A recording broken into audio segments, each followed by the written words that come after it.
श्री स्वामी समर्थ. जय जय स्वामी समर्थ. स्वामी समर्थांचे असेच प्रेमळ आणि मनमोहक संदेश प्राप्त करण्यासाठी आपल्या चॅनलला आत्ता सबस्क्राईब करा आणि बाजूला असलेली घंटी नक्कीच दाबा. याने तुम्हाला आपले व्हिडिओज सर्वात अगोदर मिळतील. स्वामी आज तुमच्यासाठी एक महत्त्वाची सूचना घेऊन आले आहेत आणि स्वामी तुम्हाला आदेश करत आहेत की बाळांनो, माझ्या या संदेशाचं पालन करा. तुमचं जीवन अगदी अनमोल होऊन जाईल आणि तुमच्या जीवनात लवकरच चांगली बातमी येणार आहे आणि तुमच्या मनातील मोठी इच्छा लवकरच पूर्ण होणार आहे. त्यासाठी हा व्हिडिओ मोजून 8 मिनिटे नक्कीच ऐका. तुम्हाला चमत्कार दिसेल आणि तुम्ही नक्कीच भाग्यवंत ठरणार आहात. म्हणून आपल्या व्हिडिओला एक लाईक नक्कीच करा आणि कमेंटमध्ये श्री स्वामी समर्थ, जय जय स्वामी समर्थ नक्कीच लिहा. स्वामी भक्तांनो, आपल्याला स्वामींना एकच प्रार्थना करायची आहे. हे स्वामी समर्था, तुझ्या चरणी माझी वंदना. हे सर्व शक्तिमान परमेश्वरा, तुझी कृपा सदैव माझ्यावर राहो. तूच माझा रक्षणकर्ता, मार्गदर्शक आणि सर्वस्व आहेस. तुझ्या आशीर्वादानेच माझ्या जीवनातील सर्व अडचणी सुटतात आणि मला नवी दिशा मिळते. तूच सुखादुःखाचा आधार आहेस. तुझ्या कृपेमुळेच माझे कुटुंब, मित्र आणि समाजात मी यशस्वी होतो. मला तुझ्या पवित्र चरणी शरण येऊ दे. माझ्या मनातील अहंकार, मत्सर आणि मोह दूर होऊ देत. तू मला शांती, समाधान आणि आनंदाची वाट दाखव. तुझ्या मार्गावर सदैव चालण्याची मला शक्ती दे आणि तुझ्या भक्तीत सदैव लीन राहण्याची प्रेरणा दे. ओंकार, तूच सृष्टीचा आधार आहेस. तुझ्या प्रकाशातच माझे जीवन प्रकाशित होऊ दे. हीच तुमच्या चरणी प्रार्थना. म्हणून स्वामींकडे आपण हीच प्रार्थना नक्कीच करायची आहे आणि मनापासून करायची आहे. मनापासून प्रार्थना केली की स्वामी ती प्रार्थना नक्कीच ऐकत असतात आणि तुम्हाला मनापासून आशीर्वाद सुद्धा देत असतात. म्हणून स्वामी भक्तांनो, अति विचार करणे हे दुःखाचे सर्वात मोठे कारण आहे. म्हणून अति विचार कधी करू नका आणि जीवनामध्ये सगळ्यांचा आदर करणं हे तुमचा संस्कार आहेत. पण आपला स्वाभिमान जपणं हा आपला अधिकार आहे. म्हणून तुम्ही स्वाभिमान जपता जपता दुसऱ्यांचा आदर करायलाही शिका आणि स्वतःच्या मनावर इतका ताबा असायला हवा की परिस्थिती कितीही वाईट असली तरी नेहमी स्वतःबद्दल आणि इतरांबद्दल चांगलाच विचार आपल्याला करता आला पाहिजे. आणि सर्वात चांगली आणि सुरक्षित गोष्ट म्हणजे तुमच्या आयुष्यात संतुलन राखणे. आणि ते संतुलन तुम्ही खरंच खूप चांगल्या पद्धतीने राखायचं आहे. आणि हिऱ्यामुळे जशी दागिन्याची किंमत वाढते तशीच कर्मामुळे माणसाची किंमत वाढत असते. म्हणून आपण कर्म कधीही आयुष्यात चांगले केले पाहिजे आणि चांगले केलेले कर्म कधीही आयुष्यात वाया जात नाही आणि ते थेट देवाला जाऊन मिळतात. म्हणून आपल्यालाही तसेच आपल्याला आशीर्वाद मिळतात आणि आपल्या जीवनात चांगल्या घटना ह्या घडत असतात. आपली ओंजळ कायम भरलेली असावी दुसऱ्यांच्या पदरात आनंद टाकण्यासाठी. आणि दुसऱ्यांच्या पदरात आपण जेवढा जास्त आनंद टाकू आणि जेवढं जास्त चांगलं वागू तेवढंच जास्त लोकही आपल्यासोबत चांगलंच वागतील. आणि मनातले बहुसंख्य विचार कृतीतून व्यक्त होत नाहीत तोपर्यंत आपल्या आयुष्यात चांगले दिवस कधीच येणार नाहीत. आणि चांगले दिवस येण्यासाठी फक्त आपण चांगल्या पद्धतीने विचार करणे गरजेचे आहे. आणि यश मिळवण्यासाठी नेहमी संघर्ष करा, तडजोड नाही. संघर्ष केला तर तुम्हाला यश हे नक्कीच मिळेल. आणि स्वामी ते सर्व काही बघत आहेत आणि तुम्हाला ते यश नक्कीच देतील. आणि आनंद त्यांना शोधतो जे प्रत्येक परिस्थितीत आनंदी राहणं जाणतात. म्हणून तुम्ही ज्या दिवशी प्रत्येक परिस्थितीत आनंदी राहणं जाणाल ना, त्या दिवशीच तुम्हाला भरपूर काही आशीर्वाद स्वामींचे मिळतील. आणि वाईट कुणीच नसतं. पण जीवनात अशीही वेळ येते की माणूस कितीही चांगला वागला तरी तो कुणाच्या तरी नजरेत वाईट होतोच. आणि तो वाईट होत असतो पण त्याने कधीही स्वतःच्या नजरेत कधीही वाईट होऊ नये. स्वतःच्या नजरेत जो तो वाईट झाला तर मग त्याला वाईट होण्यापासून कोणीही रोखू शकत नाही. आणि पश्चाताप भूतकाळ बदलू शकत नाही आणि चिंता ही भविष्यकाळ सावरू शकत नाही. म्हणून वर्तमान काळाचा आनंद घेणे हेच खरे जीवनाचे सर्वोच्च सुख आहे. आणि हे सुख तुम्ही नक्कीच अवलंबायला हवे. आणि जर आपला हेतू शुद्ध आणि प्रामाणिक असेल तर आपल्यावर टीका करणाऱ्यांच्या टीकेला काहीच महत्त्व उरत नाही आणि उरणारही नाही. तुम्ही वादळाला शांत करू शकत नाही तसा प्रयत्नही व्यर्थ आहे. पण तुम्ही स्वतःला शांत करा. वादळ आपोआप निघून जाईल आणि तुम्हाला मोठे आशीर्वाद देऊन जाईल. आणि सर्वाधिक आनंद त्यांना प्राप्त होतो जे मौन राहण्याची कला शिकत असतात. आणि जो व्यक्ती मौन राहतो त्याला सर्व काही ज्ञात होत असतं आणि त्याच्या मनात भरपूर काही विचार एकत्रित झालेले असतात आणि तो त्या सर्व विचारांवर विजय मिळवू शकलो असतो. आणि म्हणून विचार बदलले की स्वभाव तुमचा बदलेल आणि स्वभाव बदलला की सवयी बदलतात.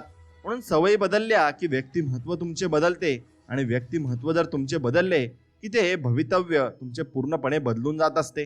आणि संपत्ती तीच आहे जी तुम्ही चांगल्या कर्मांनी कमवत असता. आणि चांगल्या कर्मांनी तुम्ही संपत्ती कमवत असाल आणि चांगलं कर्म जर आयुष्यामध्ये करत असाल तर तुमच्या वाट्यालाही चांगल्याच गोष्टी येणार आहेत. आणि जिथे आपण नसतो तिथे आपले गुण आणि अवगुण आपले प्रतिनिधित्व करत असते. म्हणून आपल्या पाठीमागे कोणी आपल्याला वाईट बोलेल अशी कामगिरी कधीही पार पाडू नका. कोणीही आपल्याविषयी चांगलं बोलेल आणि मनमोहकरित्या आपल्याकडे तो आकर्षित होईल असंच कामगिरी आपण केली पाहिजे. आणि आरोग्य ही सर्वात मोठी देणगी आहे जीवनाने आपल्याला दिली आहे. आणि समाधान ही सर्वात मोठी संपत्ती आपल्यासाठी आहे. आणि विश्वास हे सर्वोत्तम नाते आपल्यासाठी देवाने दिलेले आहेत. म्हणून कधी कधी ज्या गोष्टी आपल्याला सर्वात जास्त त्रास देतात त्या आपल्याला जीवनात सर्वात मोठे धडे शिकवत असतात. म्हणून आपल्याला त्या त्रासातून बाहेर निघण्यासाठी भरपूर काही कष्ट करावे लागतात आणि आपल्याला भरपूर काही टेन्शनमधून जावं लागतं. तर तुम्ही त्यातून गेले असाल तर तुम्हाला मोठा अनुभव आला असेल आणि तुम्हाला जीवनाकडून भरपूर काही गोष्टी या शिकायलाही मिळाल्या असतील. म्हणून तेही शिकणे खूप महत्त्वाचे आहे. आणि आपलं कुणी अनुसरण किंवा द्वेष करायला लागलं की समजावं आपला उत्कर्ष होतोय आणि आपण चांगल्या मार्गाने जातोय. म्हणून मित्रांनो, अर्थात स्वयंप्रकाशित व्हा. प्रकाश हा सर्वांच्या अतस्थ आहे, त्याला बाहेर शोधण्याची गरज नाही हे समजून घ्या. आणि आकलन करा आणि पडताळून पहा. पटले तर घ्या, नाहीतर नंतर सोडून द्या.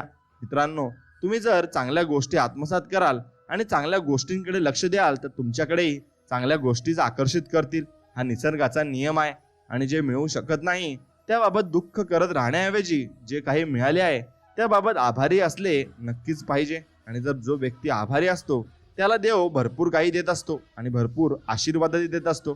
कारण तो व्यक्ती जे मिळाले त्यात सुखी आणि समाधानी असतो. आणि सुखी समाधानी माणसाला देव भरपूर काही जीवनात देत असतो आणि त्याच्या प्रगतीमध्ये त्याचे नक्कीच संरक्षण करत असतो.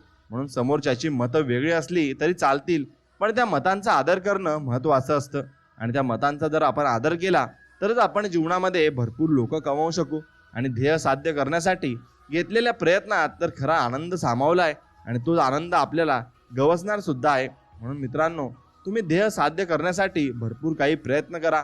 देव तुमच्या सोबत आहे आणि तुम्हाला पाठीमागून देव नक्कीच सपोर्ट करणार आहे. म्हणून जीवनाचा सारा खेळ हा विचारांचा असतो. जसे विचार तुमचे तसं तुमचं जीवन. विचार चांगले ठेवा, सर्व काही ठीक होईल. आणि सर्व काही तुमच्या विचारांवर पूर्णपणे अवलंबून असते. शब्द हे अन्नासारखे असतात. जर तुम्हाला ते आवडत नसेल तर ते इतरांनाही तुम्ही देऊ नका. कारण ते शब्द चुकीचे असले तर लोकही आपला गैरफायदा घेऊन चुकीचे अर्थ काढत असतात. आणि मित्रांनो, जीवनात समाधान शोधलं की तक्रारी आपोआप तुमच्या कमी होऊन जातील. आणि जेवढं जास्त समाधान आपल्याकडे असतं तेवढं जास्त आपण जीवनाला धन्यवाद म्हटले पाहिजे. आणि देवालाही आपण धन्यवाद म्हटले पाहिजे की त्याने आपल्याला एवढं चांगलं जीवन दिलं आहे. म्हणून स्मितास्य मनाचं ओझं हलकं करतं, पण ते स्वतःचं असो वा दुसऱ्याचं, आपलं स्मितास्य महत्त्वाचं आहे. आणि तुमच्या चेहऱ्यावर जो आनंद असतो तो खूप महत्त्वाचा आहे. तो मिळवण्यासाठी भरपूर लोक झटत असतात, पण तो तुम्हाला मिळाला आहे यासाठी देवाचे धन्यवाद करायला शिका. आणि या संपूर्ण जगात दुःखापेक्षा मोठा मित्र नाही, कारण ते दुःखच माणसाला सत्याचा शोध घ्यायला लावते आणि सत्याचा शोध घेऊन नंतर ते आपलं जीवन प्रफुल्लित करून टाकत असते. म्हणून युद्ध जिंकायचे तर बुद्धीचा आणि माणसं जिंकायची तर हृदयाचा उपयोग नक्कीच तुम्ही केला पाहिजे. आणि जगण्याचा दर्जा आपल्या विचारांवर अवलंबून असतो, परिस्थितीवर नाही. एवढं लक्षात घ्या. आणि आपली परिस्थिती आपल्या विचारांवर अवलंबून असते. जसे विचार तसे आपण. आनंद साजरा करण्यासाठी कधी कुठल्याही मुहूर्ताची गरज नसते, कारण जो आनंदाचा क्षण असतो तोच एक मुहूर्त असतो हे तुम्ही समजून घ्यायला हवं. आणि तोच एक मुहूर्त आपल्यासाठी चांगला मोलाचा असतो. म्हणून इच्छा किती विचित्र गोष्ट आहे ना. पूर्ण झाली नाही तर क्रोध वाढतो आणि पूर्ण झाली तर लोभ वाढत असतो. पण माणूस समाधानी कधीही नसतो. म्हणून तुम्ही जीवनामध्ये जेवढं जास्त समाधानी व्हाल तेवढं तुमच्यासाठी चांगलं असणार आहे. आणि स्वतःचा खरा मार्गदर्शक हा आपला आत्मविश्वास आणि सद्विचार आणि सद आचार होय. म्हणून तुम्ही माणसाचा सगळ्यात मोठा सद्गुण म्हणजे त्याची माणुसकी आहे. आणि ती माणुसकी जर त्याने जपून ठेवली तर त्याला जीवनामध्ये कुठेही गेल्यावर मान सन्मान हा मिळणारच आहे. आणि बदल हा नदीसारखा असतो, क्षणभरही काही समान नसते, बाकी सर्व काही बदलत असते आणि प्रत्येक सेकंदाला ते बदल होत असतो. म्हणून आपण तसेच जीवनामध्ये काळासोबत बदललं पाहिजे, नाहीतर आपण मागे राहून जाऊ. म्हणून बदल हा खूप महत्त्वाचा आहे. माणसाची नीती चांगली असेल तर मनात भीती अजिबात त्याच्या उरत नाही, कारण त्याच्याकडे खोटे बोलण्यासारखे आणि खोटे वागण्यासारखे काहीही उरत नाही. मित्रांनो, सत्य हे पाहणाऱ्याच्या, बोलणाऱ्याच्या किंवा ऐकणाऱ्याच्या इच्छेचा विचार कधीच करत नसतं. ते नेहमी जसं असतं तसंच पुढे येत असतं, अगदी उगवत्या सूर्यासारखं. म्हणून उगवत्या सूर्यासारखं ते सत्य समोर येत असतं, तर आपण सत्यच बोललं पाहिजे आणि सत्याच्याच मार्गाने आपण चाललं पाहिजे. सकाळ म्हणजे नवीन क्षणांची सुरुवात.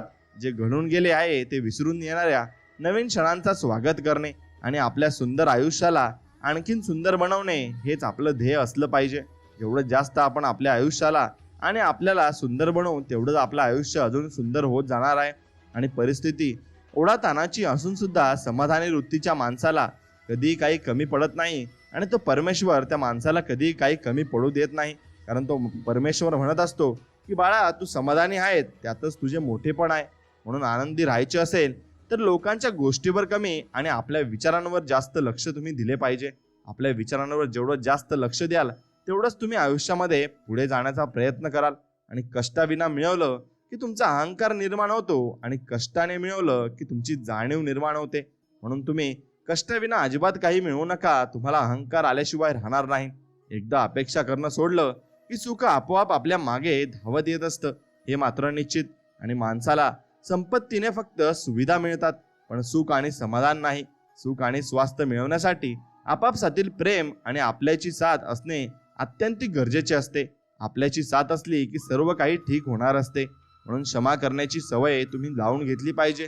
म्हणजे तुमच्या मनात कोणाबद्दलही द्वेष कधीच निर्माण होणार नाही आणि द्वेष तुमच्या मनात येणार सुद्धा नाही. म्हणून स्वतःच्या आत्मविश्वासाची ढाल मजबूत जर असेल तर जगाने तुमच्या खच्चीकरणासाठी कितीही उलाढाल करू द्या, काहीही फरक पडत नाही. तुम्हाला फरक पडला पण नाही पाहिजे. म्हणून मित्रांनो, मनाचा गाभारा सुंदर विचारांनी भरलेला असला की शब्दातून संस्काराचा सुगंध नक्कीच दरवळत असतो आणि त्या सुगंधामध्ये आपलं जीवन प्रफुल्लित होऊन जात असतं. म्हणून एकाच वेळी खूप गोष्टींचा विचार करत बसू नका. सुरुवात लहान करा, पण स्वप्ने मात्र मोठे ठेवा. नक्कीच तुम्ही विजयी होणार आहेत आणि या स्वामींचा आशीर्वाद तुमच्या पाठीशी कायमच राहणार आहे. म्हणून सुख हे उमलणाऱ्या फुलासारखं असावं, जे दररोज उमलत राहतं, आणि दुःख हे गळणाऱ्या पानांसारखं असावं, जे क्षणात निघून जात असतं आणि मग ते पूर्णपणे नाहीसे होऊन जात असतं. म्हणून मित्रांनो, नवीन विचार तर दररोज येत असतात, पण त्यांना सत्यात उतरवण्यासाठी हा खराच संघर्ष आपल्याला करावा लागत असतो. आणि त्या संघर्षामध्येच खरी मजा मात्र असते. आणि तो संघर्ष आपण जेवढा जास्त करू, तेवढे जास्त आपल्याला लवकरच यश मिळेल आणि आपण आपल्या मार्गावर नक्कीच पुढे जाऊ शकू. म्हणून एक गोष्ट लक्षात ठेवा, धान्य पाकडायला सुपाचा उपयोग केला असता खडे पुढे येतात आणि निघून जातात. विचार करण्याची पद्धत सुपाप्रमाणे असावी. दोष तेवढे काढून टाकायचे आणि गुण तेवढे आपण फक्त आपल्या आयुष्यामध्ये शिल्लक ठेवायचे. आणि गुण शिल्लक ठेवले तर आपण नक्कीच चांगले संस्कारी व्यक्ती आपल्या आयुष्यात बनवू शकू आणि संस्कार आपल्याला भरपूर काही चांगले लागू शकतील. म्हणून गमावल्यानंतर विचार येतो की वेळ, व्यक्ती, संबंध किती मौल्यवान असतात. म्हणून हे सगळं आपण जपून ठेवायला विचार करून केलं पाहिजे आणि विचार करून आपण प्रत्येक गोष्टीमध्ये भाग घेतला पाहिजे. आणि अहंकार हा वाऱ्यासारखा असतो. फरक फक्त एवढाच की वाऱ्याने झाडाची पाने तुटतात आणि अहंकाराने जवळची माणसं पूर्णपणे आपल्या तुटून जात असतात. आणि अंदाजावरून एखाद्या व्यक्तीची किंमत कधी ठरवू नका. बहुतेकदा थांबलेला समुद्र जास्त खोल असतो आणि त्या समुद्रामध्ये भरपूर काही सामावण्याची शक्ती असते. म्हणून ज्या समयी आपलं मन दुसऱ्यांसाठी शुभ विचार करायला आरंभ करतं, शांती त्याच वेळी आपल्या जीवनात प्रवेश करत असते आणि शांतीमय आपलं जीवन होऊन जात असतं. म्हणून स्वतःला वेळ द्या, कारण तुमची पहिली गरज तुम्ही स्वतः आहात आणि तुम्ही स्वतःच भरपूर काही आयुष्यामध्ये करू शकता. आणि सगळ्यांना एकत्र ठेवण्याची ताकद प्रेमात आहे, तर एका क्षणात वेगळं करण्याची ताकद भ्रमात आहे.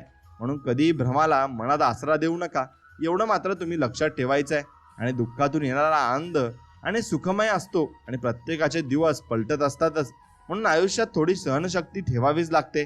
आजची परिस्थिती उद्या तशीच राहत नाही, हे तुम्ही लक्षात घेतलंच पाहिजे. आणि फुलांचा सुगंध दरवळला की वातावरण प्रफुल्लित होतं, तसेच आपल्या मधुर वाणीने समोरच्याचं मन प्रसन्न होतं. म्हणूनच नेहमी मुखी मृदू भाष्य, गाली स्मित हास्य आणि योग्य ठिकाणी बोलणं व योग्य ठिकाणी मौन धारण करणं हे जमलं की वातावरण छान राहतं आणि माणूस नेहमी आनंदी राहत असतो. आणि प्रवासाचा आनंद घ्यायचा असेल ना, तर सोबत सामान कमी ठेवा. आणि आयुष्याचा आनंद घ्यायचा असेल तर तुम्ही आयुष्याकडून अपेक्षा मात्र पूर्णपणे कमी ठेवल्या पाहिजेत. तेव्हाच तुम्ही जीवनाचा खरा आनंद लुटू शकता. आणि प्रेमाने जोडलेली 4 माणसे व त्यासाठी लागणारे 2 गोड शब्द हे वैभव ज्याच्या जवळ आहे तोच खरा श्रीमंत माणूस या जगात आहे. आणि तोच माणूस नक्कीच समाधानी सुद्धा असतो. म्हणून तुम्ही जीवनात जेवढं समाधानी राहाल तेवढंच चांगलं राहील.